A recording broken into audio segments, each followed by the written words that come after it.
tema su trabajo sobre voces de una reforma educativa muerta o aniquilada, vista panorámica del México del siglo XXI. Adelante, Maribel. Puede pasar los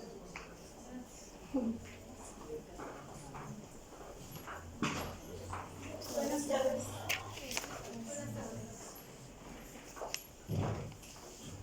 Buenas tardes, compañeros. Mi nombre es Maribel Soledad González Rodríguez.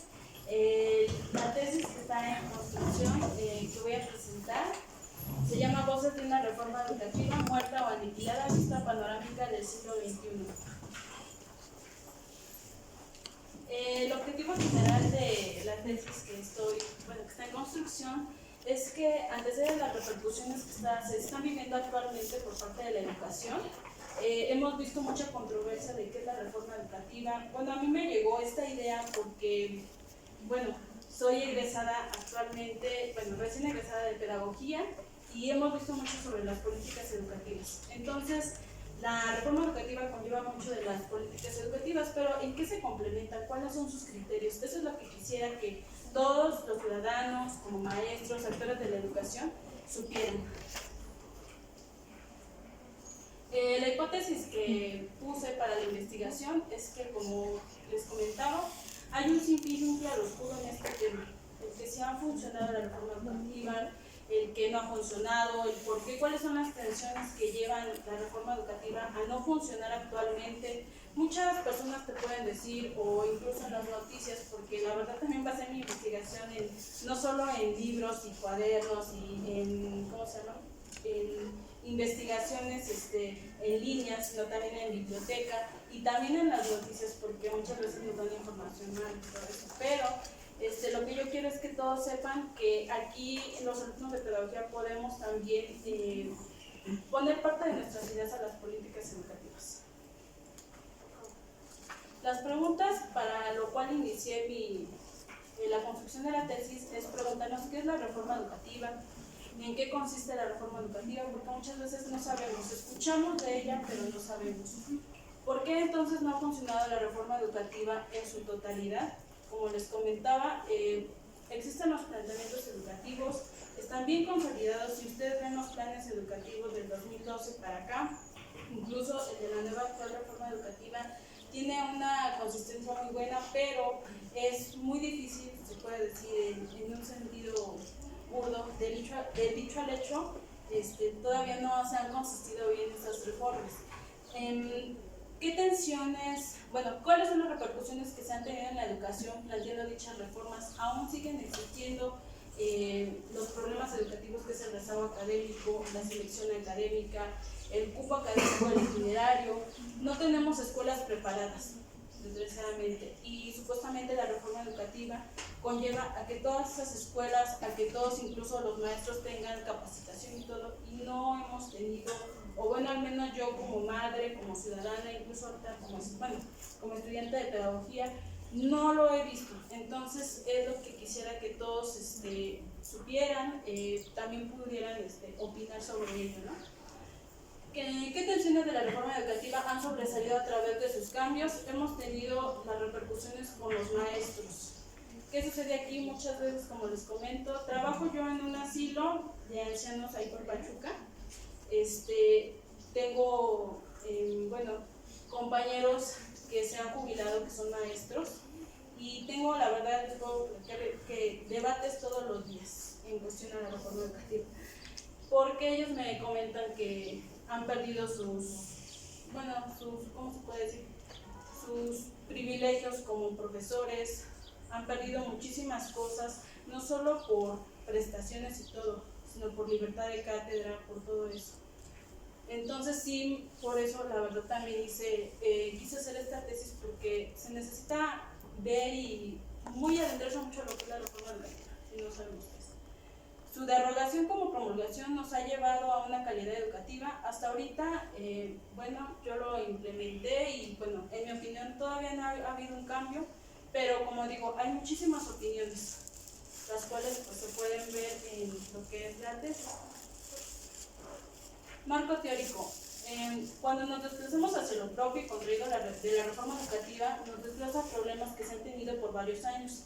hablamos de la selección educativa, la poca cobertura de la educación, de la capacidad y calidad educativa que se ha derivado de las investigaciones como la ATP, la OCDE, la ESEA. Bueno, aquí como nos mencionaba la profesora, sí tenía que desglosar los nombres.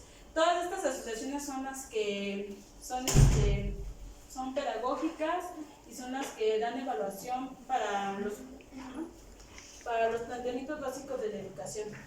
Entonces, todas esas asociaciones han investigado, han hecho incluso estadísticas para ver cuál es el deterioro que se ha estado dando en la educación, cómo se puede combatir, pero aunque se han planteado en las políticas educativas, no se han podido ejecutar satisfactoriamente. Las estrategias y las metodologías que he planteado en revisión documental, como les dije, he analizado videos, he analizado los avances de la reforma educativa que actualmente se está dando, que pasó la del sexenio pasado de nuestro expresidente Enrique Peña Nieto, e incluso también indagué por las que se constituyeron desde 1970, desde la presidencia de Echeverría, porque desde ahí se derogaron lo que son las reformas educativas. Y bueno, es ahora sí que el contexto histórico pues va desde ahí desglosado, e incluso la justificación también se basa de los problemas que han surgido de la educación desde antes. Como les digo, es un tema educativo que es muy extenso, pero solamente quise basarme por eso en la perspectiva panorámica del siglo XXI. Análisis estadístico. Bueno, yo planteo todavía, como les digo, está en construcción, ejecutar un encuestado con los actores de la educación. En este caso somos, los alumnos, los docentes e incluso los padres de familia, porque como les comento, yo como madre de familia también me he dado cuenta de las distinciones que existen en las escuelas, y por eso quiero avances en la investigación. Bueno, aquí la verdad puse algo breve porque en realidad es algo extenso. Como les digo, la investigación en la que me basé no es solamente cuantitativa, sino es cualitativa, es mixta, incluso eso se critica, porque la verdad parte del contexto que pongo ahí, también lo critico, también veo las críticas de varios maestros. Basé también mis indagatorias en profesores como Díaz Barriga, que incluso protege mucho a los docentes, y pues ahora sí que también habla mucho sobre la reforma educativa, el cual puede cambiarse ayudando y llevando a los maestros en un sentido, se puede decir, que satisfaga también las necesidades de los profesores. Y también me basé mucho en libros de Ana María Torres, que fue es una persona que ha ayudado mucho a la Asociación Latinoamericana, y es la que también ha viajado a varios países en cuestión a ver los avances que hay en reforma educativa, no solo en México, sino en varios países. También cité a otros, como a Cristina Costa, como a Cerón, y todos ellos que también hablan sobre la reforma educativa. Y como les digo, mi objetivo principal, y no lo puse específico sino general, es que como estudiante de pedagogía vi muchas ideas que mis compañeros, incluso en plataforma, porque yo vengo de la educación a distancia, tienen muchas ideas que pueden cambiar no solo las escuelas y todo, pero lógicamente esto conlleva llevar planteamientos educativos, políticas educativas. Es difícil cambiar las políticas educativas, pero si todos nos adentráramos a ellas, si de verdad desglosáramos la investigación en algo en que todos pudieran entender y adentrarse, yo creo que se podría cambiar y podríamos tener un avance muy retroactivo en la educación.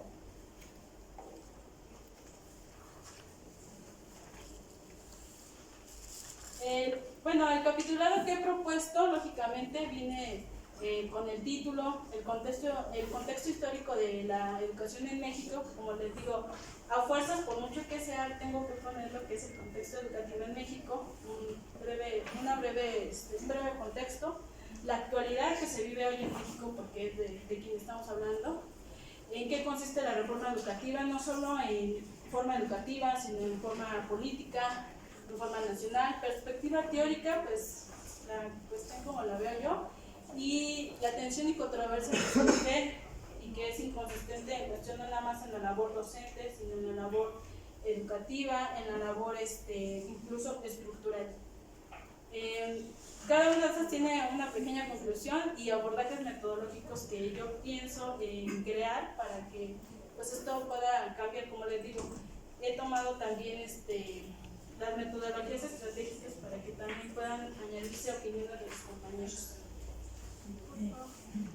¿El tiempo, perdón? Sí. Y ya como finalidad, la bibliografía pues viene de los libros, incluso la biblioteca digital. Gracias. Muy bien, Maribel, gracias.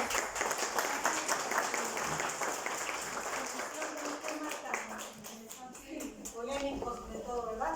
Ahora, la compañera Teresa Blanco López, con el tema del consumo de drogas en los jóvenes y sus repercusiones en la permanencia escolar del nivel medio superior, el caso del CETIS número 1. Adelante, por favor.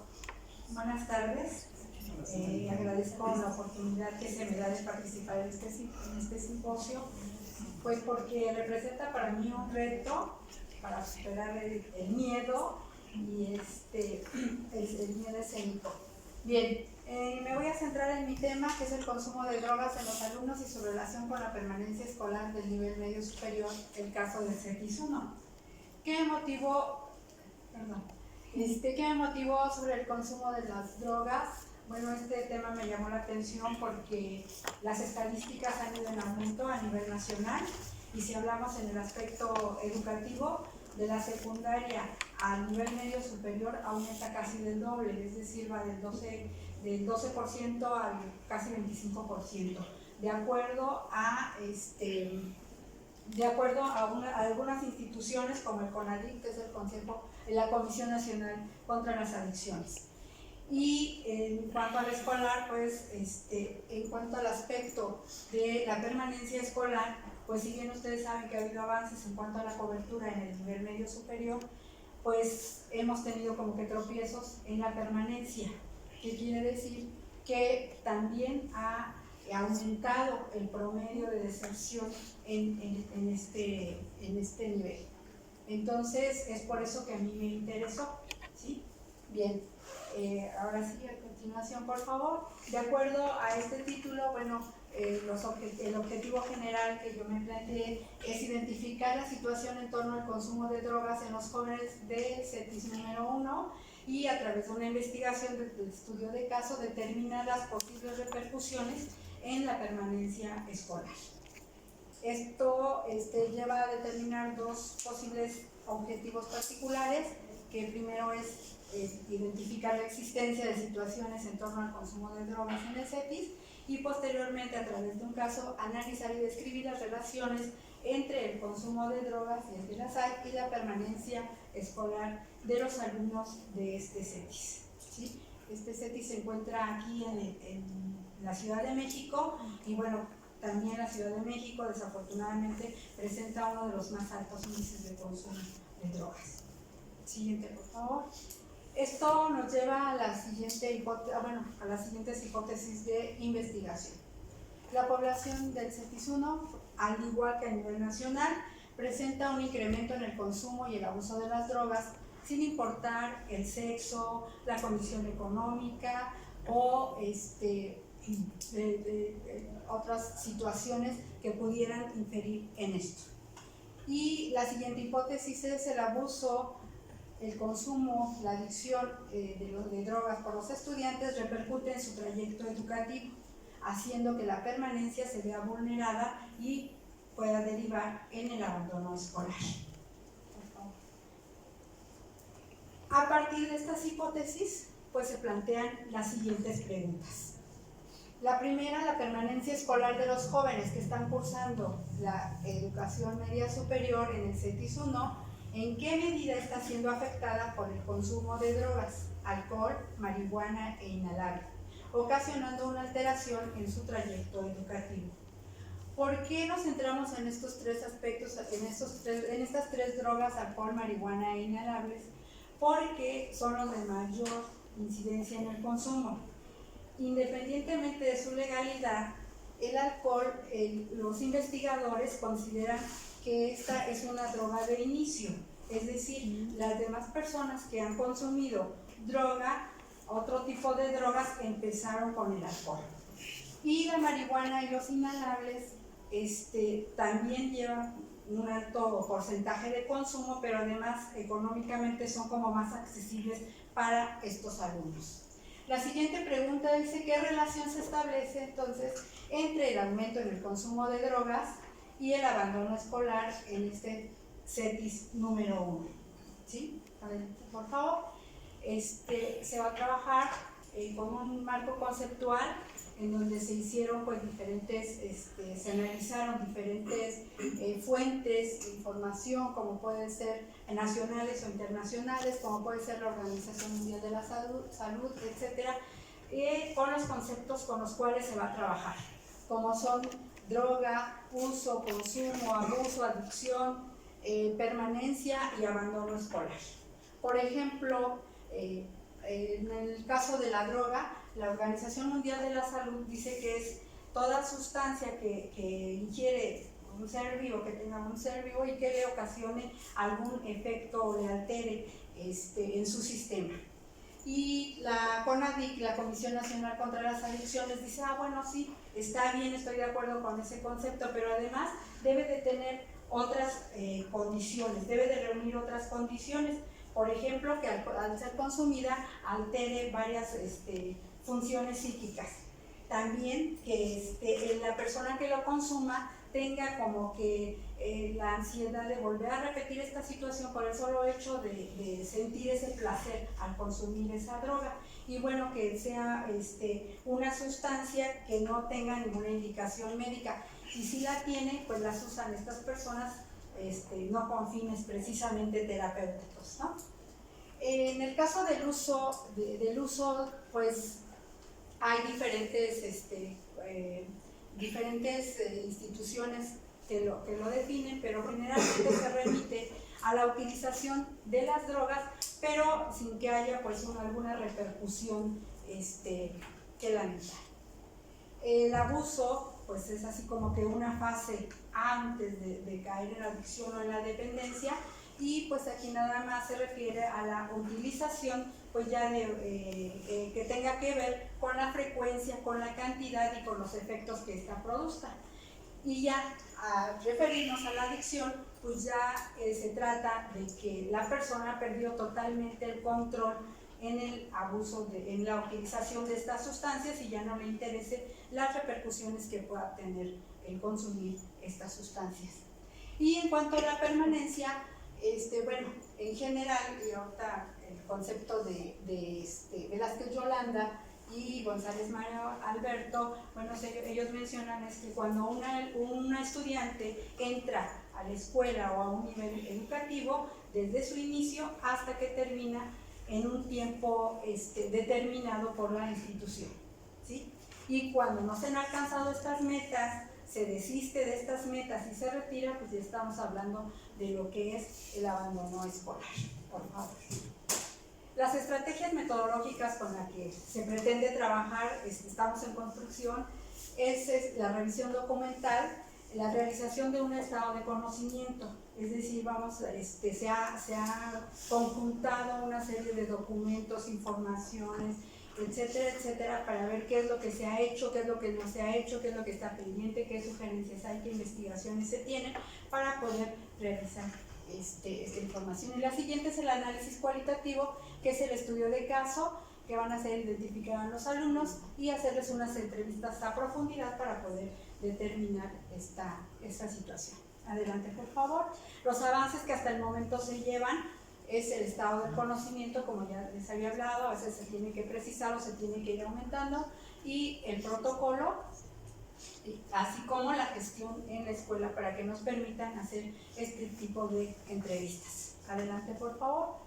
El capitulado se propone, hasta el momento estamos en construcción, son 3, el capítulo 1 que será contextualizar la situación de los chicos en donde se encuentra enclavada la escuela, el siguiente se referirá al marco conceptual, y el tercero a establecer precisamente la relación entre el consumo de drogas y permanencia escolar, si es que la hay, como resultado que arrojen estas entrevistas. Por favor.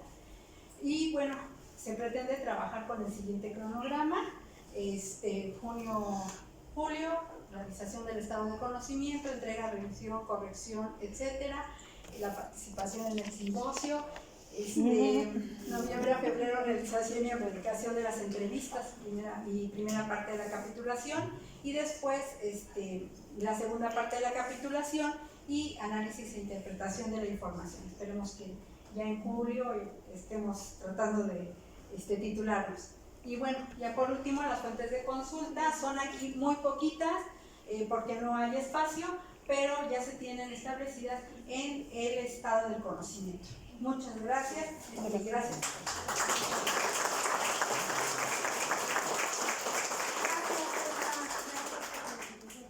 Ahora continuamos con Karina Fernández Cruz. Ella nos va a hablar sobre las expectativas de los docentes en el Colegio de Ciencias y Humanidades Plantel Sur respecto al desempeño académico de sus alumnos. Adelante. Buenas tardes a todos. Me voy a detener un momento a explicar acerca del motivo de mi tema. En primer lugar, es un proyecto que se deriva de una investigación en la que estoy trabajando, en la que formo parte del equipo en el ISUE. En segundo lugar, la investigación se trata de las expectativas de los jóvenes que tienen en educación media superior, y entonces de ahí nace una duda, ¿no?, de saber qué es la expectativa del docente. En segundo lugar, se ha hecho una revisión y se ha encontrado que el docente es la figura clave para el aprendizaje de los alumnos, pero se centra mucho en los aspectos externos como las evaluaciones, las capacitaciones y los cursos, y deja de lado la parte de la expectativa, que es lo que espera el docente de sus alumnos. Y en tercer lugar, hay pocos estudios que abarcan este tema, y me parece que podría generar un aporte al conocimiento. Mis objetivos son generales y son analizar las expectativas que tienen algunos docentes del CCH Sur respecto al desempeño académico de sus alumnos. En segundo lugar, es analizar las expectativas que tienen los docentes respecto a sus alumnos con el fin de conocer si estas varían en función de características como el turno, género, años de experiencia y área de conocimiento que imparten.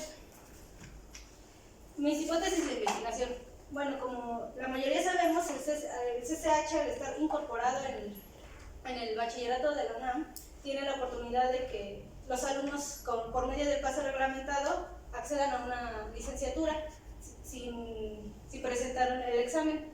En este sentido, mi hipótesis es que las expectativas de los docentes son altas, considerando que los alumnos están estudiando en un plantel donde se ofrece el pase reglamentado para acceder al nivel superior. Y una segunda hipótesis es que las expectativas de los docentes sobre el desempeño académico varían en función al género, años de experiencia y áreas de conocimiento que imparten. Mis preguntas de investigación. ¿Cuáles son las expectativas que tienen los docentes del Colegio de Ciencias y Humanidades Plantel Sur respecto al desempeño académico de sus alumnos? Y en segundo lugar sería, las expectativas de los docentes varían en función al turno, género, años de experiencia, edad y área de conocimiento que imparten. Marco conceptual. En este sentido, no hay una teoría que se aboque a la expectativa como tal, pero hay autores que rescatan este concepto. En primer lugar, desde la parte social, está Niklas Luhmann, con la teoría de los sistemas sociales. Él la abarca a partir del sistema educativo, en donde dice que una expectativa delimita una determinada situación haciendo horizontes de posibilidades. Ejemplificando rápidamente, el sistema educativo, la expectativa del sistema educativo es que que los alumnos ingresen, permanezcan y egresen en tiempo y forma. Desde la parte psicológica, tenemos el concepto de Rioseco, que nos dice que la expectativa es un proceso de autorreflexión en donde se involucran factores como factores internos como intereses y en eso también nos dice que puede ser, no puede ser expectativa, no puede ser determinada. A forma de referencia, en los estudios que estuve revisando, hay una tendencia en este que se llama, que Rosenthal y Jacobson definen como efecto Pygmalion. Este efecto nos dice que a mayor expectativa el resultado va a ser bueno y menor expectativa del docente el resultado va a ser menor. No la pienso considerar en mi proyecto porque se me hace que es una postura muy lineal, porque ya que muchas veces se presenta, un ejemplo es que un docente tiene expectativas bajas y la expectativa baja es el empuje que el alumno necesita para que sobresalga. Desde el concepto de docente no se tiene un concepto único de docente. La SEP nos dice que un docente orienta a los alumnos en el proceso de enseñanza-aprendizaje. La Subsecretaría de Educación Media Superior dice que el docente es mediador de los conocimientos y está presente en el proyecto de vida de los alumnos. El ideario del CCH nos dice que el docente es el responsable del aprendizaje, de las actitudes y valores de un alumno para que se pueda continuar con un nivel superior. El rendimiento y desempeño, en el desempeño académico, Camarena, Chávez y Gómez nos dice que el desempeño académico es la evaluación de los conocimientos ponderada en una calificación. Estrategias metodológicas. De revisión documental se realizó un estado del conocimiento. De análisis cualitativo se pretende hacer un estudio de caso, en donde en el estudio de caso se va a hacer un trabajo de campo por medio de 8 entrevistas a docentes en donde se rescatan características como el turno, el sexo, años de experiencia y área de conocimiento que imparten. A partir de eso se va a realizar un análisis cualitativo por medio del programa Atlas TIP para establecer relaciones. Avances de investigación. Como ya lo había mencionado, ya se hizo un estado de conocimiento. En este estado se revisaron varios artículos, tesis e investigaciones sobre las expectativas de los docentes. Y los resultados dieron que hay expectativas en cuanto a las enseñanzas de las matemáticas, en relación a las TICs, expectativas de los docentes con alumnos en educación indígena, alumnos con necesidades especiales, pero como que hay un hueco en las expectativas de la educación media superior con respecto al desempeño académico. Y se ha trabajado también de forma formal en la construcción del protocolo.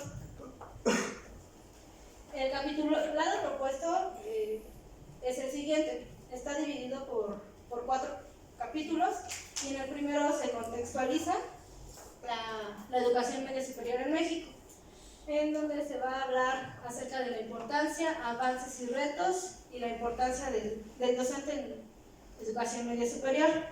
Y en segundo lugar va a ser el Colegio de Ciencias y Humanidades Plan del Sur. Se va a hablar acerca del CCH Sur y de su perfil docente. En tercer lugar nos abocamos a la metodología y se hablará de los estudios de las expectativas de los docentes y de las expectativas desde un enfoque psicológico y desde el enfoque social. En el capítulo cuarto se presentarán los resultados de las expectativas de los docentes del CCH Sur. Se va a realizar una tipología de las expectativas, así como la variación de las expectativas de los docentes con las características que había mencionado anteriormente, como el turno, género, años de experiencia y área de conocimiento. Y por último, las conclusiones y reflexiones finales.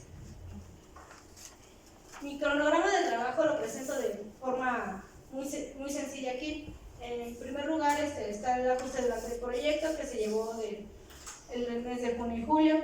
La elaboración y aplicación del instrumento la tengo contemplada para el mes de septiembre. Y el procesamiento de la información y elaboración de los capítulos a partir de octubre a abril. Y Y las fuentes de consulta, igual pongo aquí las principales, porque son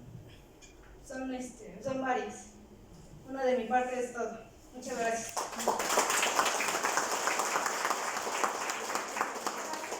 Gracias, Karina. Ahora sigue Eva Aguirre Quintana con su trabajo propuesta pedagógica para favorecer la atención de adolescentes con trastornos de déficit de atención e hiperactividad.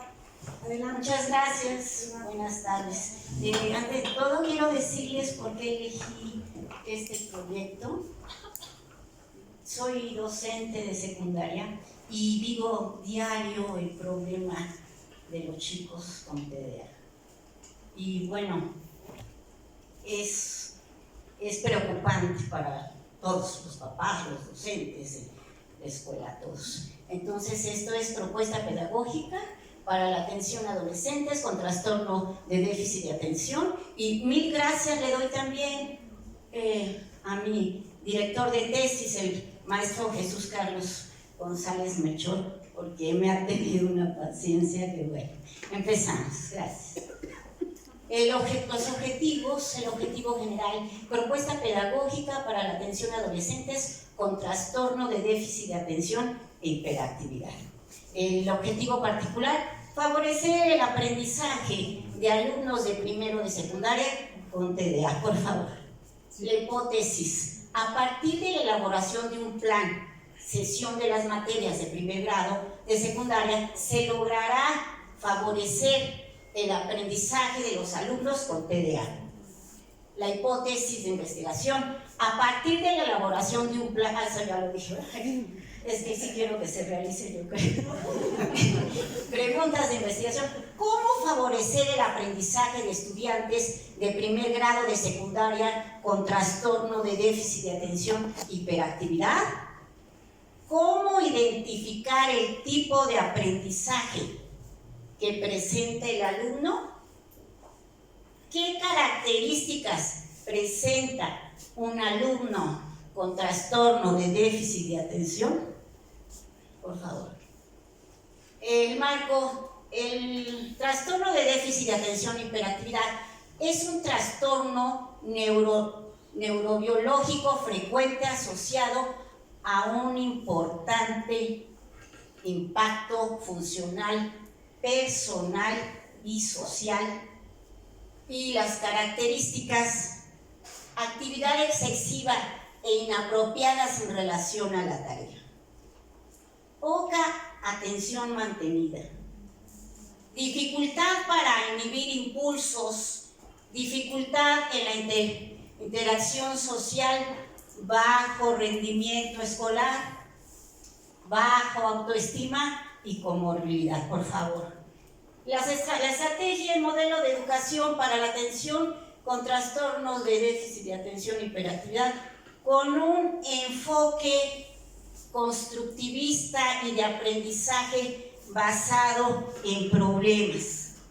El modelo de diseño para la atención de estudiantes con trastorno de déficit de atención se fundamenta con un enfoque constructivista, ya que se aborda el desarrollo del individuo, así como identificar algunos factores del menor infractor para lograr su reincorporación, tomando en cuenta su motivación, sus necesidades e intereses para que el menor pueda tener un proceso de enseñanza-aprendizaje, de tal manera que el adolescente aprenda a través de contenidos significativos, es decir, el menor pueda ver o construir más allá de su entorno, como lo menciona Díaz Barriga. El constructivismo postula la existencia y prevalencia de procesos activos en la construcción del conocimiento. Habla de un sujeto cognitivo que claramente rebasa a través de su labor constructiva lo que le ofrece su entorno. por favor. El avance, llevamos ahorita el capítulo 1, definición y características del trastorno, según el manual de diagnóstico de trastornos, estadísticos de trastorno 4, definición del déficit, antecedentes, las nomenclaturas internacionales y sus definiciones y diferencias, características de este trastorno, la sintomatología, la epidemiología, la etiología, evaluación neuropsicológica, teorías y modelos, el modelo cognitivo de la depresión. En el capítulo 2 tenemos adolescencia, concepto de esta, cambios biológicos, cambios psicológicos, cambios sociales, la adolescencia y la familia, identificación del adolescente con los grupos pares y conductas manifiestas en el adolescente. Por favor. En el capitulado tenemos, ahora son los 3, capítulo 1, caracterización del trastorno de déficit de atención y hiperactividad, TDAH. El capítulo 2, conceptualización de adolescencia, y el 3, que es propuesta pedagógica para la atención a adolescentes con trastorno de déficit de atención y conclusiones. Por favor. El cronograma, la selección del proyecto de investigación, tenemos aquí en julio, la elaboración de la propuesta, agosto, integrar fuentes primarias y fiables de consultas para la elaboración de la propuesta, tenemos que es agosto y septiembre, y selección de fuentes para el desarrollo de la propuesta, agosto y septiembre, escritura de capítulo, tenemos septiembre, octubre y noviembre, y por último integrar el primer borrador de la tesis, noviembre y diciembre. Ese es el sueño. A ver si qué pasa. Y bueno, como dijeron todas mis compañeras, fue un gusto estar aquí y una emoción tremenda, y las fuentes de consulta. Por favor.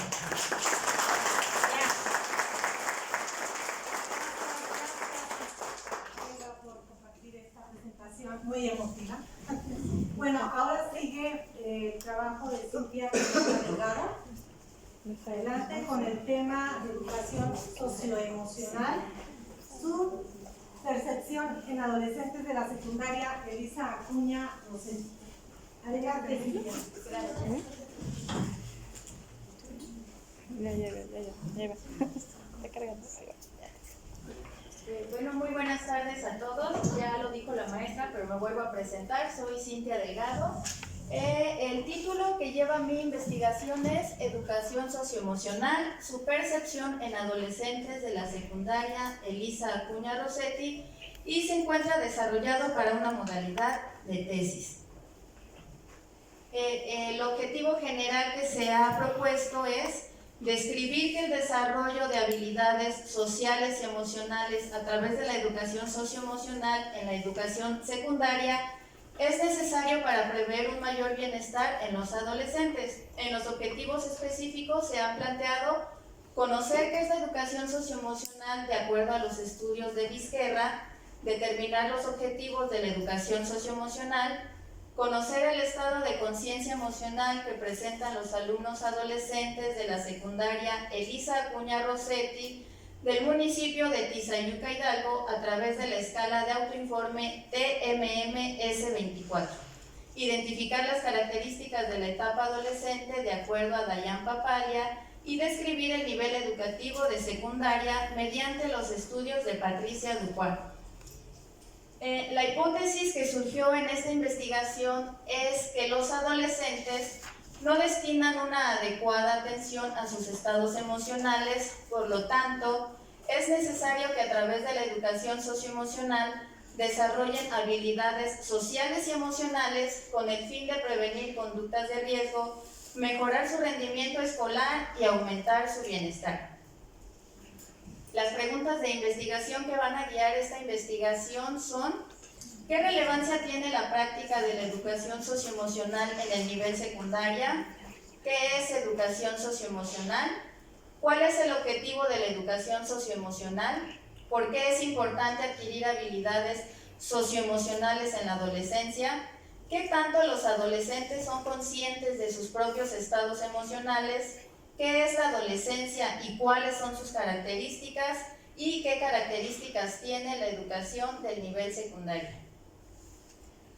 Bueno, para presentar a los teóricos líderes que le darán el sustento a mi investigación, les presento aquí un mapa conceptual con el teórico líder y su concepto central de estudio. Por ejemplo, mi concepto central en investigación es educación socioemocional, el cual voy a tratar con Rafael Vizquerra, y sus elementos centrales de estudio van a ser desarrollo integral, bienestar y emociones. El teórico que le va a dar el enfoque humanista que busco en esta investigación es Rogers, y con él se va a estudiar la teoría de la educación centrada en la persona. Con Rogers también me va a ayudar para entender la importancia de adquirir la habilidad de percepción y de entender que la educación es responsabilidad de la propia persona. Con Gardner se va a estudiar la teoría de las inteligencias múltiples, en donde se podrá entender también que no existe una inteligencia única o pura, como él lo llama, sino que el ser humano es capaz de adquirir diversas habilidades, entre ellas la intrapersonal y la interpersonal, que también es tema de interés para la educación socioemocional. Para entender un poco más el nivel educativo al que va dirigido esta investigación, los estudios de Patricia Ducuar, que por cierto es gran investigadora de aquí del ISUE de la UNAM, con ella se va a estudiar el nivel de educación secundaria, y lo que nos va a ayudar de sus estudios es conocer las características, modelos, cobertura y objetivos de este nivel. Bueno, era necesario que se hablara del tema de la adolescencia, y para tratar este tema el teórico líder será Dayan Papalia. Con ella los factores de estudios importantes que se van a desarrollar va a ser el aspecto físico, cognitivo y psicosocial de la etapa adolescente.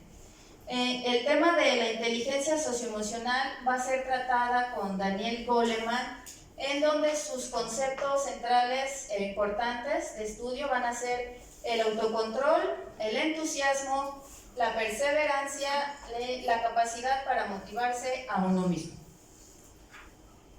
En cuanto a las estrategias metodológicas de revisión documental, se ha decidido que la información sea presentada de una forma descriptiva, y para obtener la información se ha realizado la búsqueda y recopilación tanto en fuentes bibliográficas como en revistas digitales indexadas, y posteriormente se ha hecho la elaboración de estas fichas que mi asesora nos hizo favor de diseñar, con la intención de asimilar mejor la información y de obtener solamente la información útil y necesaria para esta investigación. Para el análisis estadístico se utilizará el diseño transeccional descriptivo, el cual va a ayudar a indagar la incidencia de modalidad o nivel de una o más variables en una población, principalmente en estudios descriptivos. Los avances que se tienen hasta ahorita de la investigación son principalmente sobre las bases teóricas, es decir, se cuenta ya con información necesaria sobre las teorías que se mostraron ya en el mapa. Por ejemplo, vuelvo a mencionar mi tema central, que es educación socioemocional. Se cuenta ya con información para conocer el constructo del término, su desarrollo, objetivos y justificación. Como ejemplo puse aquí la definición concreta que Vizquerra le da al término de educación socioemocional, y es un proceso educativo continuo y permanente que pretende potenciar el desarrollo de las competencias emocionales como elemento esencial del desarrollo integral de la persona, con objeto de capacitarle para la vida con la finalidad de aumentar el bienestar personal y social. Aquí puse también el tema de las inteligencias múltiples que ya les mencioné, de la teoría de Rogers, que es con lo que se cuenta.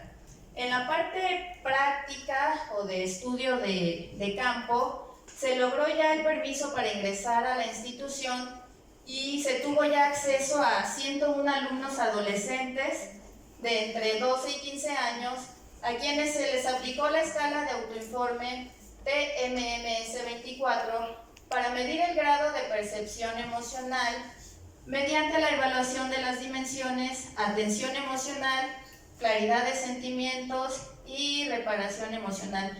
Esto que se tiene hasta el momento va a ayudar para conocer el grado de percepción con que cuenta un pequeño grupo de adolescentes y con ello analizar la importancia de impartir la educación socioemocional para procurar el bien de los adolescentes y, bueno, para saber la importancia de que tengan un manejo adecuado de sus emociones.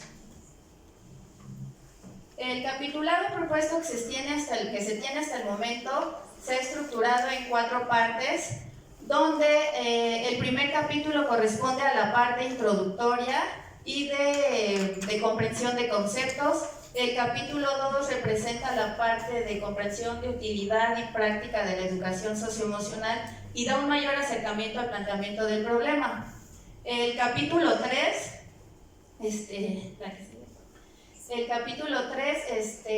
va a ser un análisis de la realidad social y va a ser la parte de análisis y conclusiones, igual que el capítulo 3 y 4.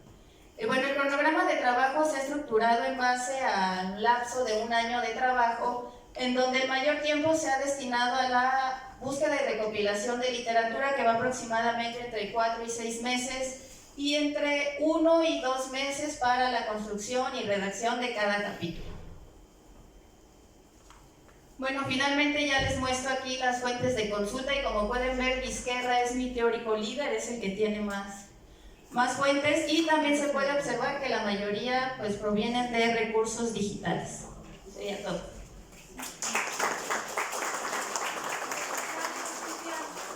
Bueno, ya para terminar esta mesa con la presentación del trabajo de Normalia Sotelo Ocampo.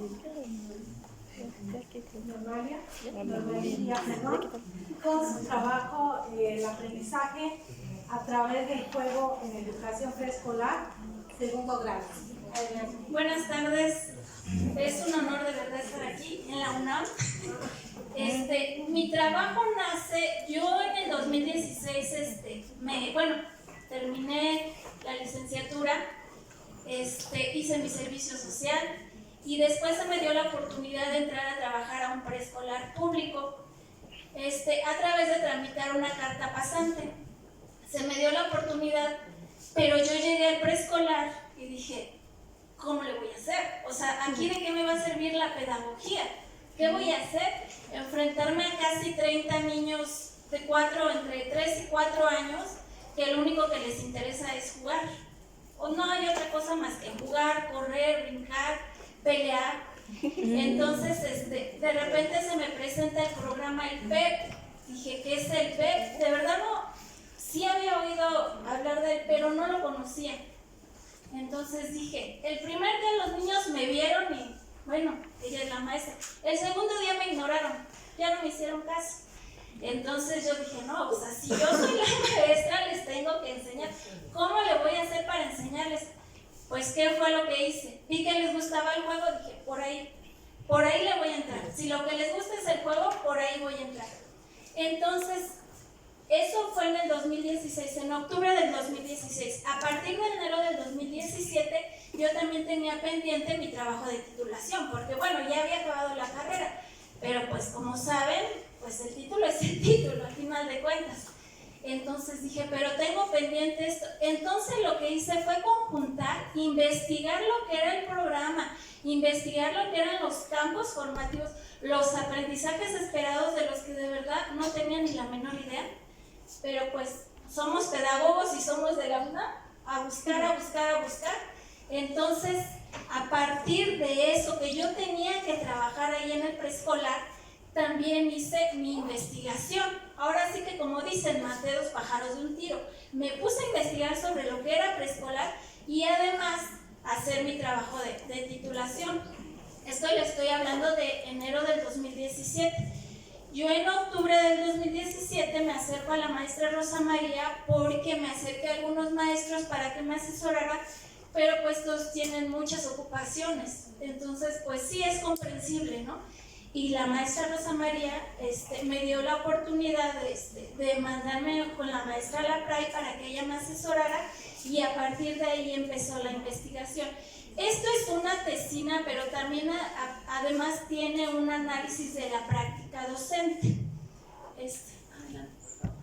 Los objetivos generales: demostrar que a través del juego se favorece el aprendizaje por medio de las situaciones didácticas llevadas a cabo. Yo en todas las situaciones didácticas incluyo el juego, porque naturalmente los niños a esa edad lo que más les gusta y lo que más hacen es el juego, y el juego simbólico, más que nada, como lo dice Piaget y otros autores, pero Piaget se enfoca más en ese tema. Los objetivos específicos: determinar la utilidad del juego en la adquisición de conocimientos, descubrir que por medio del juego se desarrollan 4 dimensiones básicas para su desarrollo, las cuales son psicomotor, intelectual, social y afectivo-emocional. Ustedes saben, los que son docentes, que no se trata nada más de llenar a los niños de conocimiento, y mucho menos en preescolar. Para empezar, en preescolar no les enseñamos a leer, no les enseñamos a escribir, los acercamos a las letras. Lo que queremos es desarrollar esas habilidades en los niños, que aprendan, no sé, a lo mejor no es la palabra, pero de qué se trata la vida, cómo es el entorno. Y como dice Diu, debemos de conectar la escuela con la vida cotidiana, no lo podemos separar. Entonces, a partir de eso, yo realicé estos objetivos. La siguiente, por favor. No tengo una hipótesis como tal. Hasta donde yo tengo entendido, y corríjanme si estoy mal, las tesinas no llevan hipótesis. Pero bueno, yo hoy me di cuenta que muchas presentaban hipótesis. Pero digo, tal vez puedo trasladar esa hipótesis a la pregunta. Por favor. A la pregunta problema.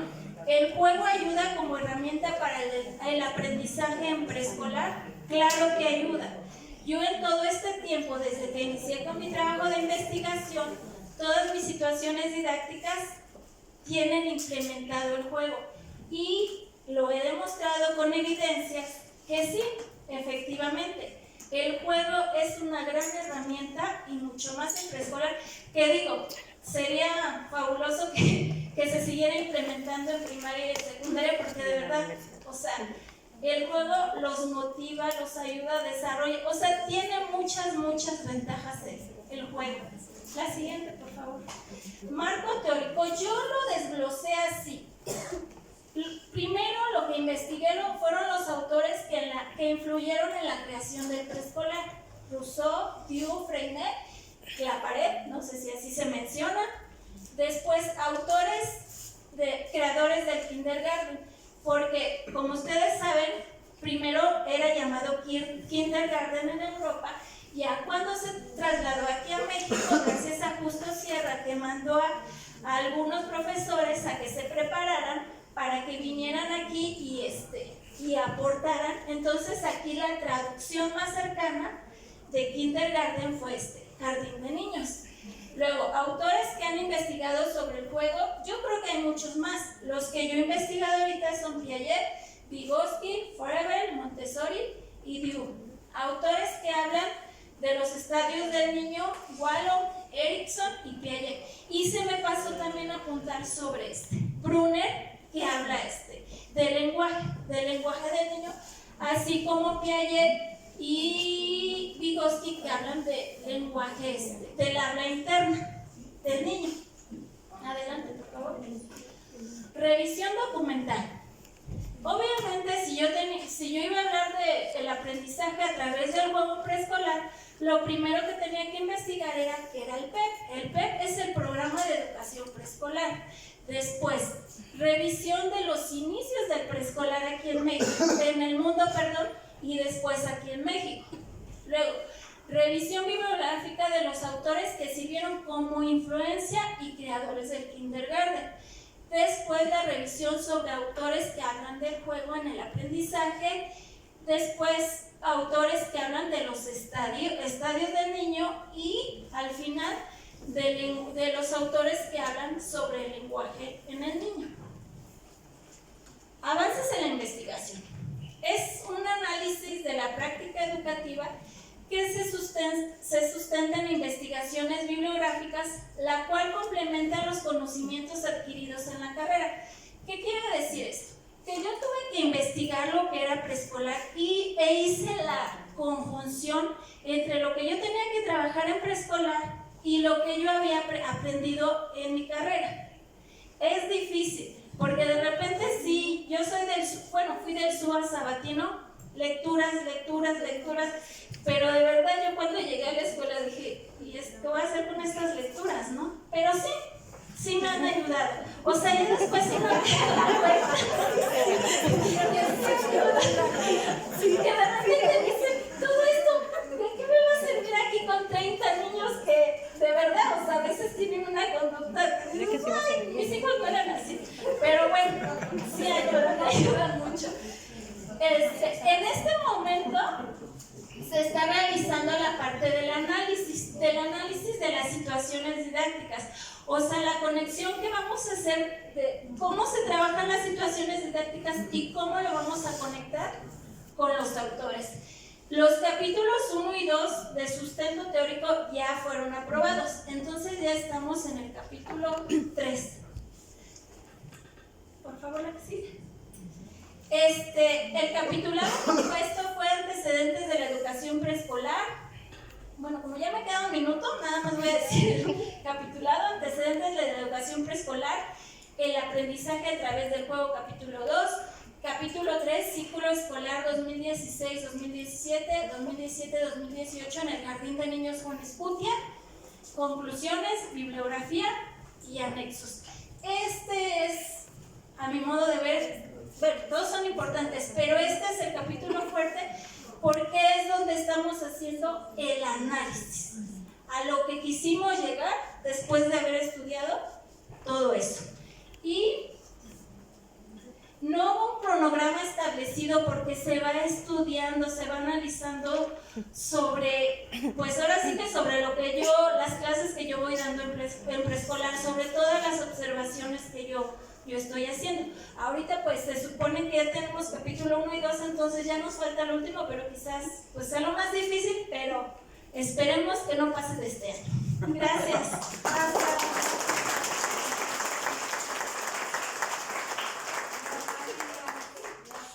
Bueno, pues vamos a pasar ahora a la ronda de los comentaristas con las maestras, la doctora Liliana Rojas Moreno, la doctora Margarita Mata Costa, la doctora Zaira Navarrete Casales, la maestra Katsuko Yali Nakamura y la doctora Gloria Laterol Acevedo y la maestra Rosa María Sandoval. Adelante, maestras.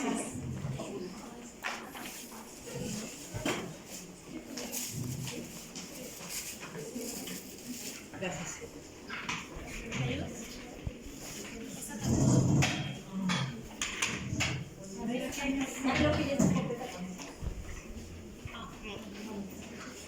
Bueno, vamos a iniciar con el comentario de la doctora Liliana Rojas Moreno.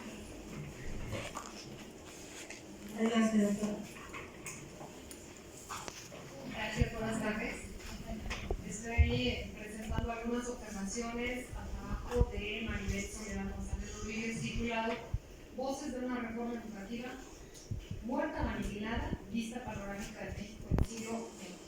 Y en realidad las observaciones que yo formule, ya énfasis en los siguientes minutos, pues, y les voy a aplicar ese refrán popular de oye lo Juan y entiende lo perro, porque las observaciones que van para ella son para todos. ¿Sí? En la sesión anterior yo había mencionado que no por el hecho de elaborar un trabajo de informe me salgo de la hipótesis, etc. Cualquiera que sea la modalidad, necesita hacer una estructura de pensamiento para lo que estamos haciendo. Entonces, las observaciones al trabajo es que María tiene que hacer un recorrido con dos caminos, como paralelo. Uno sería pensar este documento, pero en términos de un protocolo de investigación. Pues ahí necesita un soporte para que Maribel diferencie un problema, como entendemos el término problema en la vida cotidiana, de tengo un problema, se me presenta un problema, ayúdame a resolver este problema. Un problema de investigación. ¿Tienes algo que esté mal, que alguien que compone, que necesitan de ayuda mesiánica para que salga? No, es un asunto que se quiere abordar. En el caso de un problema de investigación, distinto de tengo muchos problemas, ya detecté problemas. Y eso lo vamos a ir afinando con la ayuda de estos autores que nos dan ese soporte para protocolos de investigación y que nos permiten entender que las ideas sueltas con el punto de partida tienen que ir llevando un cauce para esta delimitación, que las opiniones, las creencias, los latidos, las sensaciones del arte, yo creo, tienen que presentarse de una manera clara, redactada con la mayor sencillez posible, para poder hacer un correlato. Este evento lo relaciono con esto. Estoy observando que la prensa manifiesta que la política educativa de fulano y las repitas está así, pero lo que yo observo, ese tipo de amarres tiene que ser muy cuidado. Para que nosotros tengamos esa habilidad, necesitamos hacer un trabajo con la idea del asesor, en donde te damos cuál es el argumento de un autor, cuál es la idea central de un documento y qué es lo que nosotros estamos mirando a partir de la formación que ya tenemos para poder hacer estas diferenciaciones. Formular explicaciones tentativas que nos ayuden a entender qué cosas son hipótesis, porque no decimos que no estoy haciendo ciencia. En la vida cotidiana tenemos hipótesis 24 horas. Suponemos que si hacemos las cosas de esta manera, los resultados serían así. Estamos anticipando una explicación. Ahí estamos manejando elementos de una hipótesis. Cuando decimos seleccionar estrategias, queremos abarcar lo documental, las experiencias, cuantitativo, cualitativo, estadísticas, anuarios, recetas. No caminen con esa velocidad donde quieren abarcar todo, así como aventarse encima de una piñata para que nadie les gane la fruta. Calma.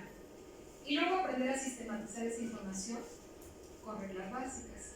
Insisto, en la compañía de un asesor, ustedes irán aprendiendo este ejercicio. Entonces aquí Maribel tiene que trabajar esa parte protocolaria que no está con lo que es la información que le permita entender qué es esto de la reforma educativa en un marco que tiene que ver con dos categorías fundamentales. Una es política pública y otra es política educativa. Si no, no se va a poder entender. Porque decimos, ¿qué salta de barrabasadas se dieron en el sexenio pasado y en el antepasado y las que vienen? Atención, necesitamos ese encuadre. Si no, nos vamos a perder. Y entonces, caminando en paralelo con eso, también hacer una revisión de trabajos de titulación, sobre todo en licenciatura, y esto lo mencioné en el bloque anterior, en donde ubiquemos qué es lo que ya está hecho sobre el tema de la reforma educativa y qué hay, qué puedo yo hacer para poder armar mi propio estado de conocimiento sobre mi trabajo, donde yo establezca lo que ya está avanzado y lo que mi trabajo pretende abordar. Hemos comentado aquí en varias ocasiones el asunto de las investigaciones y a mí me parece importante enfatizar todas las publicaciones que están disponibles en el acervo del Consejo Mexicano de Investigación Educativa. Entonces hay que visitar esos sitios, hay que buscar esa información y ver qué es lo que ya está hecho para que yo diga, esto ya se investigó, pero el giro que yo le quiero dar es esto. Antes de eso no. Si no se vuelven así como comentarios muy sueltos, muy aventurados que luego no tienen estudio. Y bueno, ya entonces ese trabajo de ordenamiento, de búsqueda, de selección, en Maribel podrá, con ayuda de la persona, del profesor o profesora que le brinde la asesoría, darle un armado al trabajo. Así como está, tiene observaciones y a lo mejor no